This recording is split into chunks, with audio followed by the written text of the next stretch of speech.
Archéologue chevronnée, Sophie a grandi sur ces terres et arpente régulièrement cette côte qu'elle connaît par cœur. C'est pour partager son émerveillement que cet enfant du pays nous fait découvrir les beautés naturelles de son île.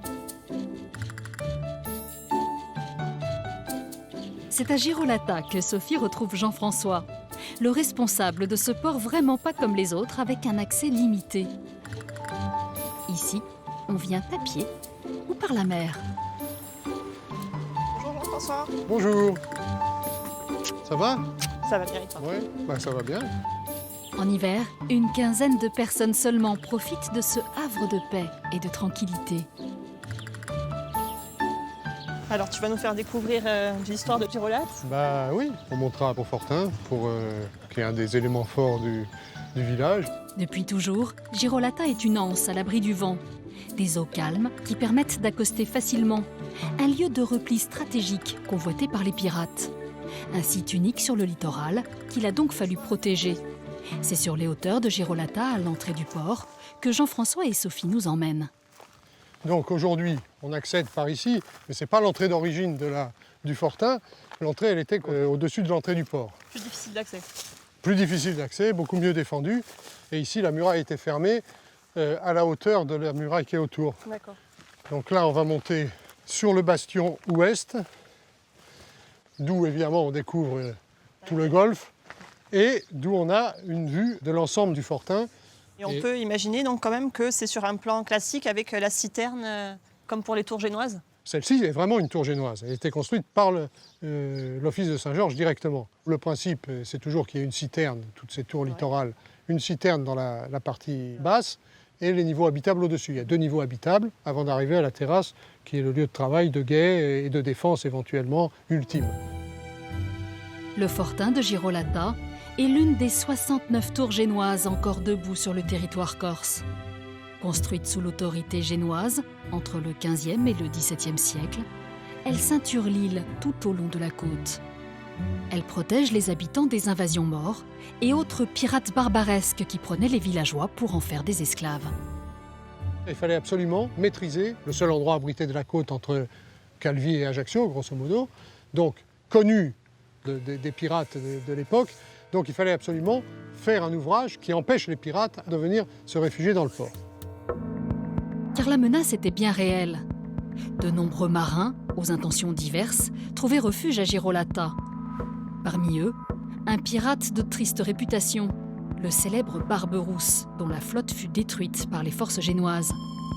Légende ou réalité, difficile de trancher, mais la peur des pirates a provoqué la construction du Fortin. Ce Fortin quand même c'était un lieu de vie. Ah bah, ça a été un lieu de vie permanent pour les gardiens. Au départ, XVIe siècle et XVIIe siècle, c'est des soldats génois qui dépendent directement du gouverneur de Calvi. Et ensuite, au fil du temps, ils seront remplacés au fur et à mesure par des gardiens qui proviennent des montagnes alentours. Bon, puisque la côte est déserte, mais au moins les villages les plus proches fournissent des contingents de soldats jusqu'à ce que la tour finisse par être désaffectée dans la première moitié du XIXe siècle. Une fois la zone pacifiée, les éleveurs de chèvres se regroupent et construisent les premières habitations. Ils sont rapidement rejoints par des pêcheurs.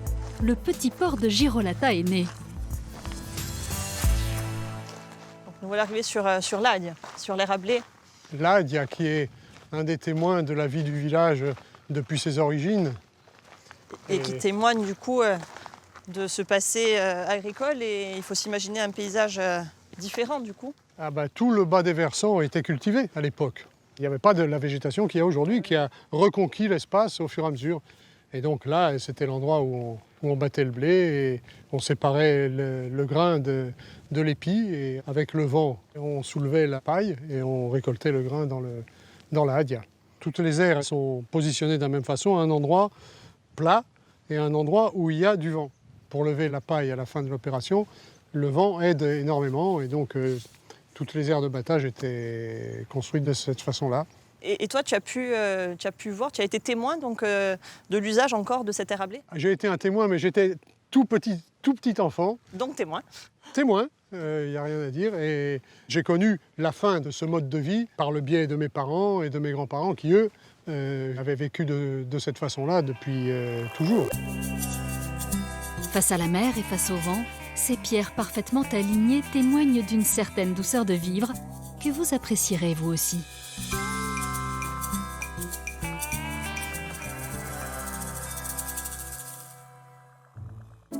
Plus au sud, la vallée de l'Ortolo s'enfonce dans les terres.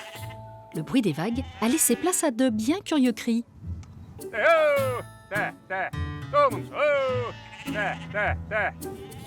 Sophie a rejoint Jean-Pierre et ses fidèles amis à quatre pattes.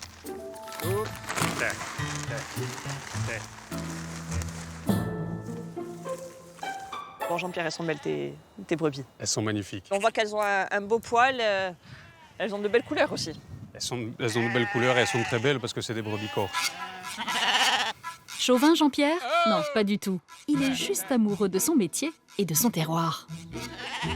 Toute la vallée est cultivée et on peut voir aussi les vignes. Et donc c'est une alternance entre les vignes et le pâturage. Vignes, pâturage, et puis il y a une partie de parcours avec du maquis où elles piochent un peu les pointes de cyste, les pointes d'inules visqueuses qui va parfumer en partie le lait et qu'on retrouve dans le fromage, puisque c'est ce qu'on fait principalement, et dans le beurre. Vous avez bien entendu, ici on fait du beurre à partir du lait de brebis. C'est le fameux beurre blanc, une spécialité bien ancrée sur le territoire corse. C'est que le beurre, on le fait que chez nous à peu près en Corse. C'est la seule région dans laquelle on a vraiment maintenu une tradition de transformation et aussi une habitude de consommation en fait. On continue à avoir des gens qui nous demandent le beurre en fin de saison. Oui, des amateurs, ça fait des plaisir. Amateurs, exactement. Ça fait plaisir de goûter le beurre blanc. On l'attend avec impatience. Exactement, toi surtout. J'adore le beurre blanc.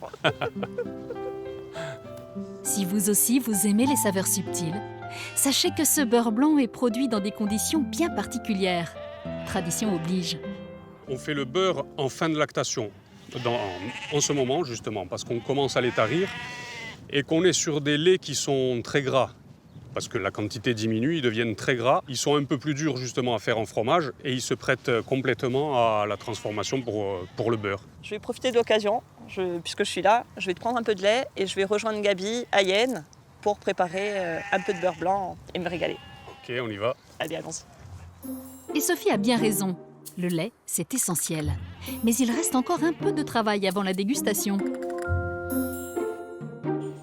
Plus loin dans la vallée, Gabrielle, la sœur de Jean-Pierre, est déjà à pied d'œuvre avec Sophie. C'est le lait que je t'ai ramené?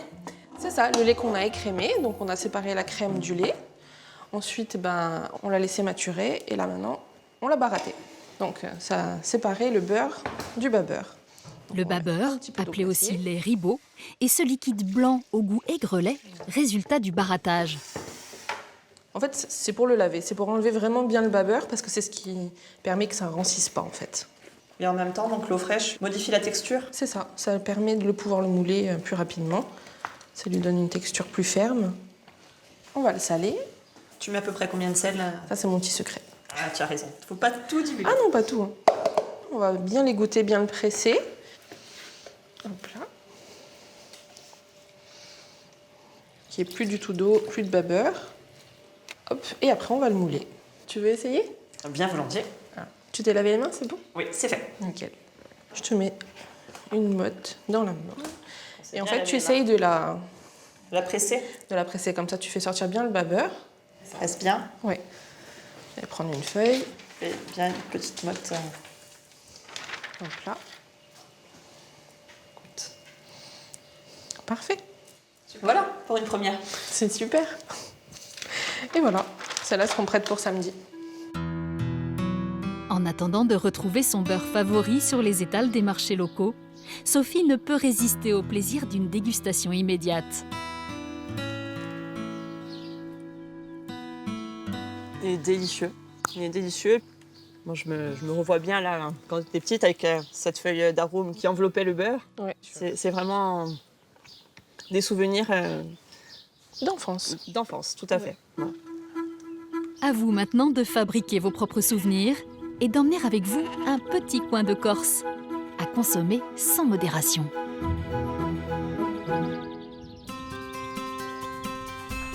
Comme vous allez pouvoir le constater, la mémoire corse s'inscrit jusque dans la pierre. quelques kilomètres de la côte, près de Propriano, Sophie nous emmène sur le site archéologique de Filitosa. Elle y retrouve Kevin. Salut Sophie, ça va? Tu vas bien? Ça me fait plaisir de te voir Ah oui, moi aussi. Bienvenue à Filitosa. sur un beau site archéologique. Eh ben oui, écoute, ça tombe très bien que tu arrives par ici puisqu'on est pile sur l'entrée du site. Donc si tu veux venir avec moi, je te montre. C'est la porte d'entrée. Voici l'entrée. Comme tu vois, elle est délimitée par 2 murs que l'on qualifie de cyclopéens parce qu'ils sont bâtis avec des très gros blocs de granit. Et ça, c'est tout à fait typique des modes de construction du sud de la Corse au cours de l'âge du bronze. Précisément, ce serait quelle période? Alors pour schématiser, on est là entre 1600 et 1400 avant Jésus-Christ. Donc vraiment très ancien. Vraiment très ancien. Véritable musée à ciel ouvert, Filitosa conserve les traces d'une très longue occupation, s'étalant du 6e millénaire avant notre ère jusqu'à l'époque romaine. Alors, où est-ce que tu m'emmènes là, Kevin? Alors Sophie, je t'amène voir une habitation de l'âge du bronze. Alors tu vois, ce muret là représente, on va dire, la limite d'une de ces maisons. Filitosa, comme je te disais, c'est un village, il y a plusieurs maisons et ces maisons présentent cette particularité d'être toutes construites contre le rempart, ce qui leur assurait donc une protection, on va dire, contre d'éventuels assaillants. D'où le choix d'implantation du site aussi sur un éperon. Oui, tout à fait. Le choix de ce site naturel qui est perché assurait également un caractère défensif au village. Alors ces maisons, il y en a une bonne dizaine, elles sont relativement petites et de forme à chaque fois très étriquée. Moi je m'imagine assez mal vivre dedans, je ne sais pas toi. Écoute, il faut travailler sur l'aménagement des pièces, mais c'est compliqué. Alors c'est clair, c'est très sommaire, mais c'était encore pire, figure-toi, 4000 ans avant. Dans cet abri, figure-toi qu'il y avait des gens qui habitaient vers 5500 avant notre ère, qui utilisaient les abris, qui n'élevaient pas encore de murs, comme on a pour ces maisons de l'âge du bronze. Alors là, pour le coup, je te réponds non, je n'y vivrai pas. Allez, je te montre les autres maisons. Allons-y. Filitosa gardait jalousement ses trésors et ses mystères, jusqu'à ce jour de 1946, où le propriétaire du terrain bute accidentellement sur l'une des statues, affleurant le sol. Par la suite, les archéologues sont arrivés, ont commencé à faire d'autres découvertes sur le site et ils ont mis à jour près d'une 50aine de ces statues menhirs. Et ils ont donc été cassés et réemployés dans le mur? On a volontairement cassé des statues menhirs pour s'en servir comme matériau de construction, ce qui montre une sorte de désacralisation du monolithe. Ça veut dire qu'il y a un changement dans une évolution de la société? Un changement de société, un changement peut-être de mentalité, un changement pourquoi pas de dynastie. D'ailleurs, on ne sait toujours pas aujourd'hui qui était représenté sur ces statues. Est-ce que ce sont des guerriers? Est-ce que ce sont des êtres mythologiques? Pourquoi pas même des dieux? Aujourd'hui, on est toujours dans l'incapacité de répondre à cette question. On peut choisir notre légende. Et c'est peut-être bien ce mystère qui fait de Filitosa l'un des sites d'art statuaire mégalithique les plus prestigieux de Méditerranée. On domine la plaine. C'est quand tu vois ce panorama que tu comprends l'importance stratégique de la position du site de Filitosa. On est sur un éperon qui domine complètement cette petite plaine de Barcadiol. C'est vraiment un site défensif qui permet de surveiller tous les champs et tous les terrains aux alentours du village. C'est là probablement qu'on avait une agriculture qui se développait, l'élevage, c'est là qu'on allait chercher l'eau. Tout ça, toutes ces ressources étaient transportées et stockées dans cette tore. Donc c'est une nouvelle tour. C'est une nouvelle tour, il y en a 3 sur le site de Filitosa. Celle-ci est particulièrement complexe, beaucoup de petits réduits, de diverticules qui permettaient vraiment de diversifier les zones de stockage, peut-être en fonction des produits stockés. Kevin, pour l'époque, c'était quand même des monuments qui étaient très importants et qui demandaient beaucoup de main-d'œuvre. Ça sous-entend qu'il y avait du monde. Oui, on a ici plusieurs tonnes de pierres qui nécessitent des manipulations longues avec probablement des ouvriers assez nombreux, ce qui permet d'estimer la population du village à environ une 50aine d'habitants. Quand même. Ce qui fait de Filitosa un des sites véritablement majeurs de la fin de la préhistoire corse. Un conseil, Filitosa s'apprécie en fin de journée, au moment où les ombres des statues menhirs s'allongent sur le sol. Émotion garantie. Retour au présent et cap au sud du littoral. Sophie nous emmène à Senetosa pour rejoindre Michel, une productrice d'huiles essentielles. Coucou Michel. Ah, coucou Sophie. C'est l'heure de la cueillette? Ah oui. À la haute saison, Michel arpente ses champs d'immortelles et cueille sans relâche ces fleurs typiques de la région. Regarde, j'ai une Sophie est vite embauchée pour l'aider. Tu me donnes un Super. petit coup de main? Bien volontiers. D'une main, tu prends le végétal, comme ça, et hop. Un petit coup, voilà. Ce sont les immortelles que tu as plantés, Oui. mais tu récoltes aussi des immortelles sauvages. Oui, je récolte aussi un immortel sauvage et je fais plusieurs lots, c'est-à-dire que je vais sur des parcelles sauvages et je fais des lots différents pour chacune, parce que chacune a une spécificité. Il faut savoir que dans la nature, en sauvage, l'immortelle, elle va peupler des endroits où il y a eu des traumatismes, tu vois, des choses un peu difficiles, des crues, des feux aussi. Donc elle va coloniser ces endroits pour un peu réparer la terre et c'est ce qu'elle fait sur nous. Alors il y en a qui vont agir plus sur l'hématome, comme celle-ci, comme la cultivée, qui va agir sur les cicatrices et vraiment les bobos, quoi. Une autre aussi pour les douleurs, tout ce qui est chronique, etc. Pour la cosmétique, par exemple, une immortelle du bord de mer, c'est mieux, voilà. Pour rajeunir, pour faire cet effet masque-éclat. Carrément, c'est l'élixir de jouvence. Tu es Tout à une fait. magicienne avec les huiles essentielles. Tu peux. Mais l'huile de Corse est magique. Et cette magie est à voir, à sentir et même à ressentir. C'est magnifique les champs quand on arrive. Hein. Il y a vraiment quelque chose de particulier au niveau du terroir, une qualité de lumière, un sol qui est particulier, très siliceux, très granitique, qui fait qu'elle donne le meilleur d'elle-même ici, quoi. Mais l'immortelle, on la trouve ailleurs qu'en Corse aussi. On la trouve ailleurs, mais c'est qu'en Corse qu'elle développe des molécules particulières qui vont agir sur les traumatismes. Moi, j'aime bien panacher après, tu sais, mettre plusieurs plantes dans la même cuve. Alors, je te propose d'aller un petit peu plus bas. Voilà, suis-moi. On va accueillir un peu là-bas en bas. Une fois cueillies, les fleurs sont immédiatement traitées et distillées. Pas une minute à perdre. Il faut Voilà. conserver les arômes et les principes actifs. Comme ça.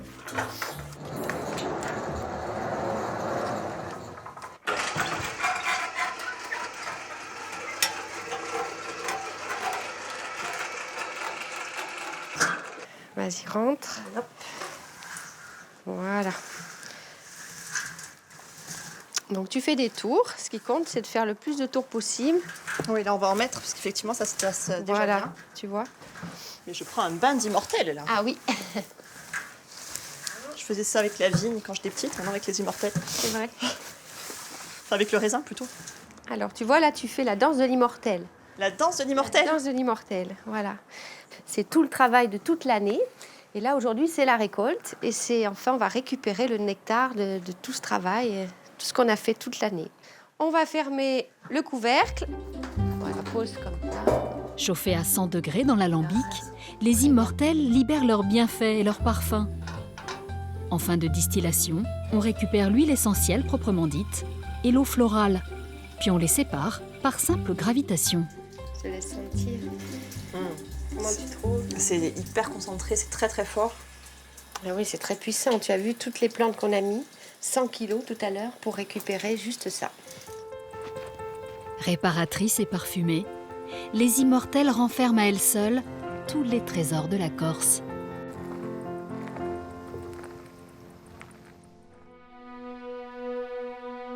Impossible de quitter le littoral ouest sans visiter les calanques de Piana. Comme Sophie, vous pouvez les apprécier depuis le niveau de la mer et longer ce sublime dédale de granit rose qui plonge dans une eau turquoise. Et puis laissez-vous surprendre par la fraîcheur d'une grotte en vous enfonçant sous la roche volcanique, figée depuis des siècles. Plus haut, déchiquetée et burinée par l'érosion, les falaises, ou plutôt les calanches de Piana, se font sculpture pour votre plus grand plaisir. Les circuits de randonnée se multiplient au gré de vos envies. Et si vous ne résistez pas à l'appel du bonheur, vous pourrez même aller faire un vœu sous le fameux rocher des amoureux. Que vous soyez sur les eaux méditerranéennes ou sur la terre ferme, ouvrez grand les yeux et laissez-vous envoûter par cette partie de la Corse du Sud.